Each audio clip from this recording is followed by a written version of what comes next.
আমাদের মূল কাজ থাকবে আইনজীবীদের কল্যাণে কাজ করা, সুপ্রিম কোর্ট চত্বরটাকে চকচকা ঝকঝকা রাখার আমার একটা চিন্তা ভাবনা আছে। প্রতি বছর কয়েক হাজার সদস্য বাড়ে, কিন্তু আমাদের ভবন আর বাড়ে না। 25 থেকে 30 তলা একটা ভবন নির্মাণ করতে চাই, যেখানে অন্ততপক্ষে 5-6 হাজার আইনজীবীর বসার ব্যবস্থা হবে। সুপ্রিম কোর্ট অঞ্চলে পার্কিং একটা বড় সমস্যা। আমি সুপ্রিম কোর্ট আইনজীবী সমিতির গত 13 এবং 14 তারিখে নির্বাচনে সম্পাদক নির্বাচিত হয়েছে বাংলাদেশ জাতীয়তাবাদী আইনজীবী ফোরাম মনোনীত প্যানেল থেকে। আমাদের প্যানেলে ব্যারিস্টার মাহবুবুদ্দিন খোকন এমপি, তিনি সভাপতি হয়েছেন। আমরা মোট 14টি পদের মধ্যে 13টি পদে আমরা বিজয়ী হয়েছি। একটি মাত্র সদস্য পদ সামান্য ভোটের কারণে আমরা পাশ করতে পারি নাই। সুপ্রিম কোর্ট আইনজীবী সমিতি একটি ঐতিহ্যবাহী সংগঠন। এখানে সদস্য আইনজীবীদের কল্যাণে যেভাবে কাজ করে, অপরদিকে জাতির ক্লান্তি লগ্নেও এই সুপ্রিম কোর্ট আপনারা জানেন এগিয়ে আসে। গণতন্ত্র রক্ষা, ন্যায় বিচার প্রতিষ্ঠা, মানবাধিকারকে সুরক্ষা করা এবং মানুষের কল্যাণে কাজ করার জন্য সবসময় আইনজীবী সমিতি অতীতেও ভূমিকা রেখেছে। এই সমিতিতে অতীতে বাংলাদেশের প্রথিতযশা অনেক ব্যক্তিরা সম্পাদক এবং সভাপতির দায়িত্ব পালন করেছেন এবং তারা জাতীয়ভাবে অনেক বিখ্যাত ব্যক্তি ছিলেন এবং জাতির জন্য তারা অনেক কল্যাণ করেছেন। আমি সেই সমস্ত কিংবদন্তি পুরুষদের পদাঙ্কন অনুসরণ করে আগাতে চাই। সেই জন্য আমাদের মূল কাজ থাকবে আইনজীবীদের কল্যাণে কাজ করা, পাশাপাশি হলো দেশের স্বাধীনতা, সার্বভৌমত্ব, গণতন্ত্র রক্ষা করা, মানবাধিকার রক্ষা করা এবং ন্যায় বিচার প্রতিষ্ঠা করা এবং সমাজের থেকে বিশেষ করে সুপ্রিম কোর্টের বিভিন্ন পর্যায় থেকে দুর্নীতি উৎপাটনে মাননীয় প্রধান বিচারপতির সাথে মিলে কাজ করা। এবং আমাদের আইনজীবী সমিতিতে অনেক সমস্যা আছে, বিদ্যমান সমস্যা প্রচুর। বিশেষ করে আমাদের যে ভবন, আইনজীবী সমিতির ভবন, সেটা সদস্য সংখ্যায় অত্যন্ত অপ্রতুল। প্রতি বছর কয়েক হাজার সদস্য বাড়ে, কিন্তু আমাদের ভবন আর বাড়ে না। সেই জন্য এখন আমাদের এই ভবনের ভিতরে আইনজীবীরা গাদাগাদি করে অবস্থান করে। ক্যান্টিনে খাওয়ার সময় প্রচণ্ড ভিড় হয়। 1 ঘন্টা খাবারের বিরতি, দেখা গেল খাওয়ার জন্য 1.5 ঘন্টা সময় চলে যায়। অনুরূপভাবে এই মসজিদে নামাজে 3টা-4টা পর্যন্ত জামাত হয়।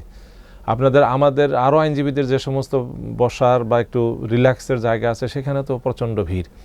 সেজন্য আমাদের প্রধান দায়িত্ব হবে একটা নতুন ভবন নির্মাণ করা।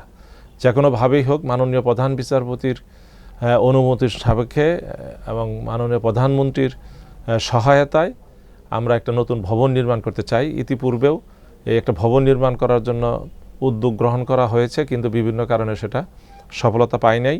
সেজন্য আমরা 25 থেকে 30 তলা একটা ভবন নির্মাণ করতে চাই, যেখানে অন্ততপক্ষে 5-6 হাজার আইনজীবীর বসার ব্যবস্থা হবে, যেখানে সুইমিং পুল থাকবে, বড় বড় হল রুম থাকবে, মহিলাদের কমন রুম থাকবে, জিম থাকবে, অডিটোরিয়াম থাকবে, এই ধরনের সুযোগ সুবিধা থাকবে। এবং সুপ্রিম কোর্ট অঞ্চলে পার্কিং একটা বড় সমস্যা। আমাদের অনেক আইনজীবী তাদের গাড়ি থাকা সত্ত্বেও তারা রিকশায় আসেন অথবা বাসে বা ট্রেনে আসেন, কারণ এখানে সুপ্রিম কোর্টের সকাল 9টার পরে আর গাড়ি রাখার কোনো জায়গা থাকে না।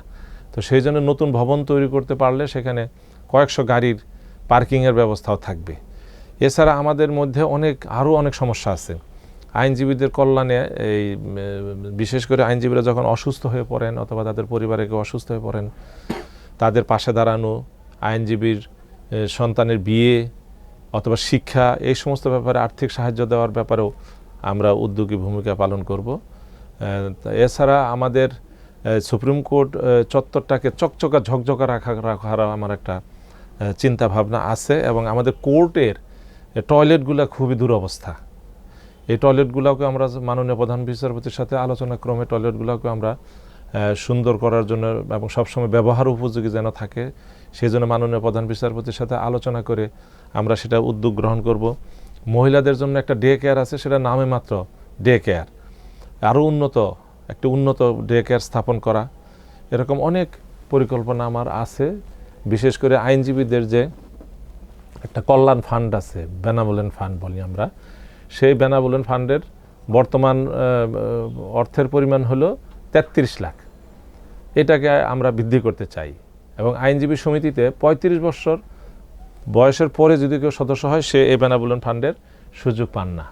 সেই ক্ষেত্রে আমাদের বর্তমান সভাপতি জনাব মাহবুদ্দিন খোকন সাহেব যখন সেক্রেটারি ছিলেন তখন তিনি একটা কন্ট্রিবিউটরি ফান্ড নামে একটা ফান্ড সৃষ্টি করেছেন যে যত টাকা জমা দিবে তাকে তার দ্বিগুণ দেওয়া হবে।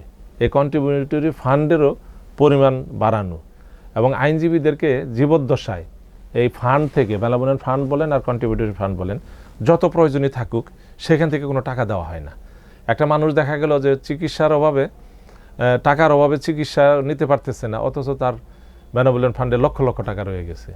এইটার একটা সুষ্ঠু ব্যবস্থাপনা করতে হবে যাতে তারা এই টাকাটা জীবদ্দশায় পায়। এছাড়া দেখা গেল যে মেয়ের বিয়ে 5 ভরি স্বর্ণ কিনতে হবে সেই সামর্থ্য তার নাই, কারণ সকল আইনজীবীদের উপার্জন একরকম থাকে না।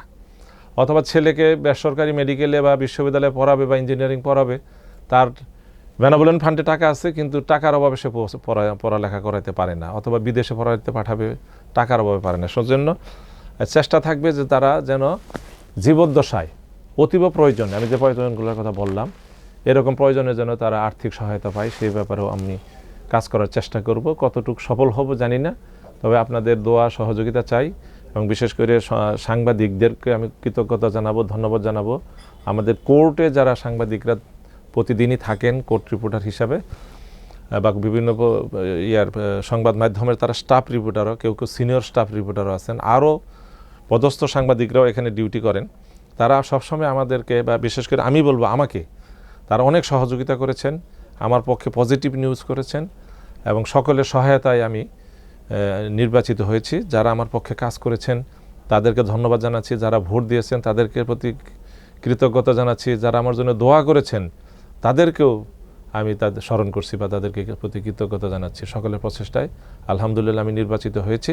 দোয়া করবেন আমি সততার ভিত্তিতে যেন এই বারটা পরিচালনা করতে পারি এবং বারের উন্নয়ন সাধন করতে পারি। আইনজীবীদের যে আমি সমস্যাগুলো আলোচনা করলাম এই বিদ্যমান সমস্যাগুলোর যেন সমাধান করতে পারি। বিশেষ করে ভবনের যে প্রয়োজন, একটা ভবন নির্মাণের জন্য কার্যক্রম শুরু করতে পারি, সেই বিষয়ে আপনারা দোয়া করবেন, সহযোগিতা করবেন।